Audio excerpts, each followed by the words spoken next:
Yo, what's going on, guys? It's your boy. Welcome back to another video. So it's the beginning of September, and as you know, that means that August just ended. And every month, at the end of the month, I try to compile a list of all the movies that I saw that were new movies that came out in that month. And in the month of August, I somehow watched 10 new movies. So today we're going to be going and taking a look through all of those movies and ranking them. So let's go ahead and dive right into this, shall we?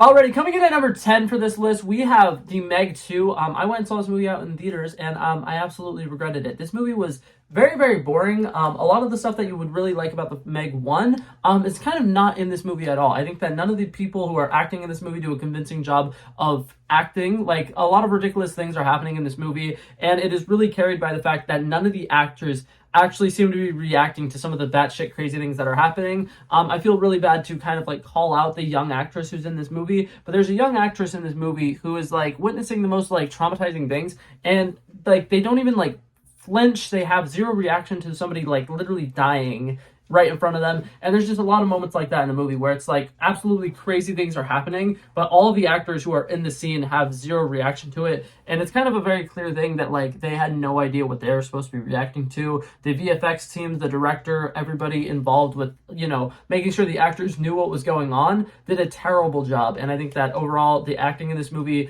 is so terrible that it really took me out of it. I made a movie review for this movie, and I compared it to Sharknado 3 and mentioned that I thought Sharknado 3 was a much better movie. I would argue some of the other Sharknado movies are also a better movie than this movie.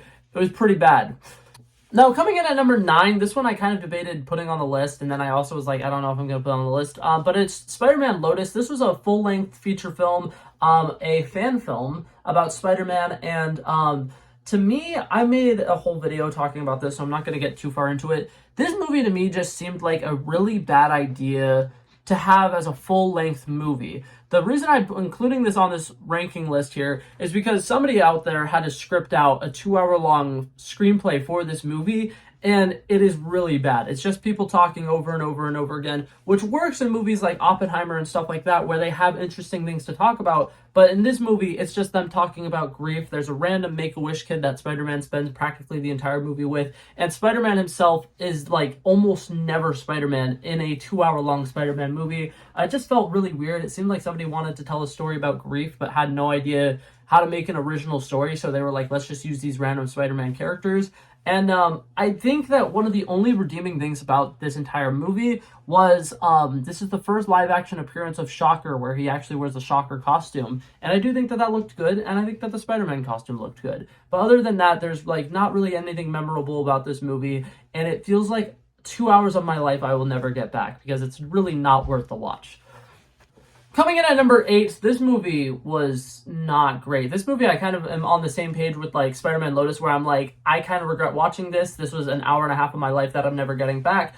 There wasn't really a lot of redeeming qualities about it. I'm talking about the movie The Monkey King. This was a Netflix original animated movie. To me, it looked like it was going to be a lot of fun. The main character looked like he was going to be really funny. It definitely seemed as though there was going to be some great action sequences in it, and that's pretty much the only redeeming factor it has. There are no characters in this entire movie who you can connect with. At no point in the movie is there any stakes. We are introduced to like 2 main characters who both are just like total dicks, who kind of like are not very great to each other, and then they have moments where they like split up, and there's literally you're not rooting for either of them because they're both just miserable characters. And I think that was handled incredibly wrong. And then, like I said, the main character in the trailers and stuff looked like he was going to be really funny, and he was just like an incredibly stupid character, always kind of just like made jokes of things that were kind of serious in a sense, and he was like a little too like free, and he was like carefree, and it really bothered me because in the scope of this movie, whenever there was action sequences and there was stuff where it seemed like, oh my god, he should be a little bit worried, he just did not give a crap. And it's hard to give a crap about a movie when the characters in said movie don't give a crap about what's going on in the movie. That being said, the reason why this is above the other 2 is there is one specific animation sequence that is absolutely beautiful, where they have him fighting a bunch of demons, and it's a little kind of collage, and the way that they do it, the animation, it kind of looks like a painting with like fresh like strokes of the paintbrush on the screen. That was a beautiful animation, and there was also a really catchy song in this that kind of somewhat redeemed it, but really not much. Okay, now coming in at number 7, this one was another one that I was like, wow, I kind of don't think this is a very great movie. This month, did not have a lot of great movies in it, if I'm being totally honest. This movie I'm talking about is Vacation Friends 2. This was a comedy. I decided to watch it because John Cena was in it, and I think John Cena was one of the only things about the movie that was really good. He had a very interesting character, and he was, ex-military. He's a park ranger. He cares a lot about nature. He can speak a bunch of different languages. And I love that he's just such a wild card character. And his character is being the guy that everybody likes. And genuinely, he is. And in this movie, he's like one of the only redeeming parts. A lot of the humor in this doesn't work. They make a lot of really bad sex jokes. They make a lot of like just white people being like obnoxious and over the top and stupid kind of jokes in this movie. Steve Buscemi is in this. I think that this is one of Steve Buscemi's worst performances ever. And I just think that this movie relies too much on comedy that's just like way overused. It feels like a very generic movie, and a lot of the subplots and stuff that happen in it also just feel very generic. But like I said, John Cena was in it. This is the first of the movies that have came out this month that I think had some redeeming quality. Coming in at number 6. Now, this movie I really, really enjoyed. Of the Adam Sandler comedies that have came out on Netflix this year, this was my favorite. You Are So Not Invited to My Bat Mitzvah. This was a great kind of coming-of-age movie. I think that this is one of the best teen movies that have came out in the last couple of years that really do a great job showing teens how teenagers are. They're using some words that, teens would use. They're talking the way that teens would. They have, little gossip and, stuff like that. This felt very authentic. This is teenagers acting how teenagers would, talking how teenagers would, and I think that they did a great job with it. I think that a lot of the comedy in this works well. I think that all of these young actors and actresses in this movie did a pretty great job, and obviously there are some sequences in it that are kind of overdone to kind of really make it oh my god, yeah, these kids are kind of intolerable or whatever, but it's obviously done for comedic purposes, and I think that this movie worked incredibly well where it was trying to be comedic. It was incredibly comedic, where it tried to have a little bit of tension between the two best friends. You can really feel the emotions that they're both feeling. I thought that this movie was a whole lot of fun. And it's on Netflix, a Netflix original. Definitely would recommend checking it out if you have Netflix. Alrighty, now coming in at number 5, we have the movie Puppy Love from Freevee. This one was ridiculously funny. I don't know if a lot of people are going to agree with me that this movie was really good. I know there's a lot of secondhand embarrassment. There's a lot of just over-the-top humor that's just so ridiculous. It's so stupid. But I think that this movie actually works incredibly well because of how stupid a lot of the parts of it are.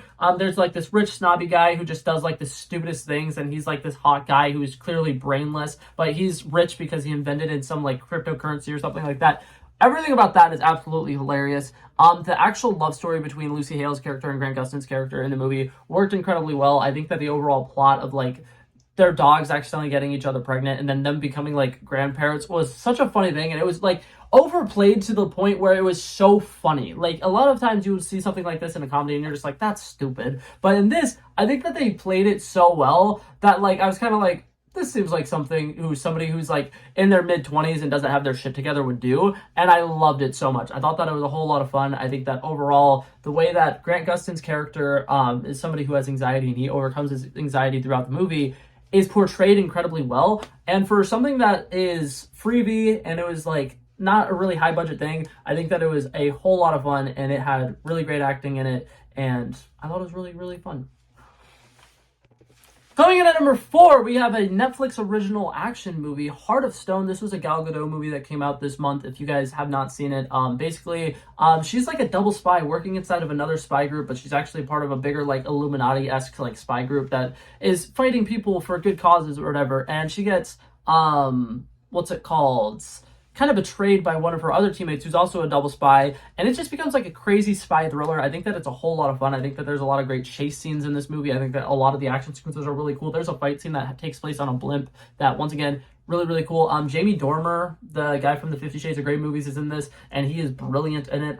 There's another actress in it who I can't remember the name of, but she also absolutely killed this role. This is the first thing I've ever seen her in. I'm going to put her name on the screen if my future editing self hasn't already.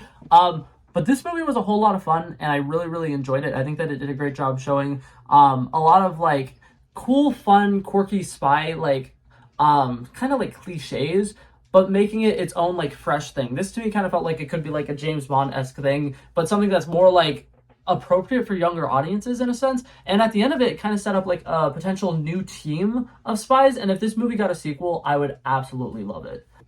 Coming in at number 3, I am absolutely biased, but I don't care. I have the Blue Beetle movie. I absolutely love this movie, and I think that it was one of the best DC movies that has came out in the last 10 years. I've been saying for forever, since this movie was first announced, This movie's going to be fantastic. This movie is going to be so good. I really can't wait for this movie. And I've been telling literally everybody who doesn't know Blue Beetle, he is DC's Spider-Man, and this movie felt so much like a Spider-Man movie. It had everything you would want from a Spider-Man movie, to the seriousness of like an Uncle Ben type scene in it, and then just a young person who is kind of irresponsible getting superpowers and doing stupid stuff with it. He doesn't do a lot of the most practical things when he's in his fighting suit or whatever, and he can create whatever weapons he wants. He's like, let me just do a ridiculously large sword. It is so much fun. I think that the relationship in it is actually really, really cute, and I like that little love story that they have there. And then I think that everything that they do with the family is fantastic. You start off kind of thinking, wow, this family is really annoying and obnoxious and over the top. And then by the time you get towards the middle of the story and you've gotten to know the family a little bit better, it almost feels like you are included in the family story, and you become a part of the family, and you become a lot more endeared to them. And I think that it does a great job of doing that, because we're kind of seeing things from Jenny Cord's perspective. She's the love interest in the movie, where she's kind of like, wow, this is a little much. But like, by the end of the movie, she kind of realizes that they all have their own little quirks, because that's how they are, that's how their family connects with each other. And it's a very beautiful story about family and how family can make somebody stronger. And I loved the Blue Beetle movie. I thought it was really good, and I'm really sad that because it's part of Warner Brothers DC universe that's going on over there, didn't really get any of the hype that it really deserves. The main actor did a brilliant job, and I really think that this movie deserved to do a lot better than it did in the box office, and it kind of sucks that it didn't work out so well for it. Coming in at number 2, this one was a really, really hard decision choosing between 2 and 1, but coming in at number 2, I had to pick Teenage Mutant Ninja Turtles Mutant Mayhem. I love this movie. I thought it was a whole lot of fun. I liked Jackie Chan's portrayal of Father Splinter in this. I thought that he did a great job being this character. I thought that a lot of the comedy in this movie worked incredibly well. I loved all of the music in this. Some 80s, some more recent like Gucci Mane type songs. Like, this is fantastic, and I think that the artwork being like a gross nitty gritty kind of feel, because it's in the city, they literally live in sewers. I feel like this was a great reimagining of the characters. The way that they modernized some of these characters was also fantastic. Like Leonardo being more of like a nerdy kind of kid, somebody who like an adult would look at a group of kids and be like, that guy is definitely the one who's the most responsible, as opposed to him just straight up being a leader who's super duper confident like he usually is. I think that that was a whole lot of fun. I think that making these kids played by kids was fantastic, because they really feel like young people. They make a lot of jokes in this movie that I don't think you would have been able to do if you had like 18-year-olds or 20-year-olds trying to play the Teenage Mutant Ninja Turtles. This movie was incredibly fresh, very youthful. I loved everything about like the group dynamic that happened in this movie. And I think that it has given us, still to this day, I'm gonna die on this hill if I have to, the best action sequence in a movie this entire year has to be the scene where they are going down a corridor and the 4 of them are fighting 4 different groups of like mob boss dudes, and in each one, a different one of them is the guy in the front, and the camera just pans around them and circles and transitions to another battle, and then another battle, and then another battle. And it is so cool as they just march down the hallway killing a bunch of people, not killing, but like beating up a bunch of people. It is so much fun. And like I said, the music in this movie, fantastic. The action in this movie, fantastic. I genuinely have not laughed out loud as many times in a movie this year as this movie. I really, really loved it. But that being said, there was one that came above it. Now, coming in at number 1, I know that a lot of people would probably have this probably lower on their list, but to me personally, I've been looking forward to this movie for 4 months, and it really hit the mark exactly where I wanted it to hit. I'm talking about the movie Gran Turismo. This movie was an inspirational sport movie that also did a great job of being a biopic about Gran Turismo as a game, while also just showing the amazing true story of Jan. I cannot pronounce his name. I'm not even going to try because I would butcher it. Put it on the screen if you're chanting Blake. Thank you. I love you. But let me just tell you, this movie was everything you could want. I was a racing fan back when I was younger. Me and my dad used to go see the Daytona 500 every year. It was so much fun to go and see a lot of these races. And the way that they visualize it in this movie, the way that they have the camera work and they have a lot of different overhead drone shots during the race scenes, the way that they have it feel like a video game and the parts where it needs to feel like a video game. This movie balanced so many different genres, and I think it did it incredibly well, because there's a beautiful love story in this movie. There's a great story about a father and a son who don't really connect and see each other eye to eye, but eventually come together and get a better understanding for each other. Beautiful. It's a biopic about the Gran Turismo game and how the person who created it knew that it was more than just a game. It was a racing simulator, and to call it a game is kind of disrespectful. The fact that this is an inspirational sports movie, but also an esports movie that has to dive into the importance of video games in our culture and how esports is kind of becoming a more serious thing. And I think that this movie did a great job tying all those things together and making a beautiful, coherent story, along with a lot of heartfelt scenes, a lot of great speeches by David Harbour. If you guys love David Harbour, this is one of his best acting performances I've seen in a very long time. Like, this was beautiful. I loved everything about this movie, and I think that the acting by the main guy, Archie, I cannot remember his last name. Once again, future editing yourself, help me put it up, help a brother out, put it up. There we go. But yeah, this movie was so much fun, and I know I have a shit ton of nostalgic for racing in particular, so for me, I definitely have this movie rated probably a little higher than other people would, but I definitely think it's one of the most heartwarming movies that I've seen this year, and I definitely think that there's kind of some sleeper picks for, like, best supporting actor. Like, I don't know if David Harbour's character in this movie would be considered a supporting actor, but if he is, I definitely could see him potentially being nominated for Best Supporting Actor for this movie. It was a whole lot of fun, and I really, really enjoyed this movie. But that being said, that was it for this video, guys. Hopefully you guys enjoyed it. If you guys want to go ahead and leave your rankings down below, please let me know. And especially if I don't get around to seeing every single movie that comes out every single month. So if there's a movie that came out last month that you absolutely love that I did not mention, please feel free to let me know, because I like knowing that I've missed some movies, because every once in a while one will slide under my radar, and I really try to watch as much movies as I can. But yeah, so that was it for this video, guys. Hopefully you guys enjoyed it, and I'll hopefully see you guys in the next one. Thank you guys so much for watching. Peace out. Bow, bow, bow. He wanted me to trouble first, I did this. We planned a day, then we did this. Wanna be in love with the girls with the kisses. Don't give a damn, I'll rid this.